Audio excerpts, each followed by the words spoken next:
Spain कश्ती हादसे में जिंदा बच जाने वाले नौजवान मेहताब के हैरत कुन इंकशाफात। गुजरात का जिंदा बच जाने वाला खुशकिस्मत 20 साला मेहताब भी उसी कश्ती पर सवार था। इस वक्त नुमाइंदा दुनिया न्यूज़ नवीद शाह मेहताब के साथ मौजूद हैं। उनसे क्या गुफ्तगू की है आपको दिखाते हैं। देखिए जी, स्पेन कश्ती हादसा में जहाँ पर पाकिस्तानियों की बड़ी तादाद जो है वो ज़िंदगी की बाजी हार गई। यहाँ पर जिंदा बच जाने वाले नौजवान भी मौजूद हैं। गुजरात का नवाई गाँव डोला, यहाँ का जो 20 साला नौजवान है मेहताब, वो भी उसी कश्ती पर सवार था। इससे जानते हैं कि ये हादसा कैसे रूनुमा हुआ।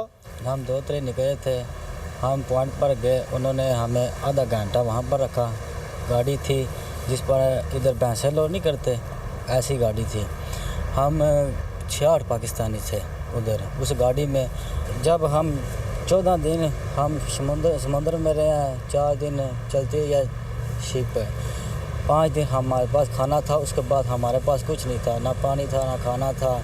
ठीक है, 14वें दिन शिप आया मछेरों वाला, फिर उन्होंने हमें रिसीव किया। देखिए जी, आपने जिंदा बच जाने नौजवान की बातें सुनी। ये मेहताब ने इंकशाफ किया कि वहाँ पर समंदर में इनको किस तरह सिद्ध करके मारा जाता था और किस तरह कश्ती को सारा ये वाक़या रूनुमा हुआ। तो हुकूमत पाकिस्तान से मुतालबा कर रहे हैं कि जो बाकी नौजवान लापता हैं उनके बारे में बताया जाए, जिनकी डेड बॉडी हैं उनको पाकिस्तान के लाने में बंदोबस्त किया जाए। जी।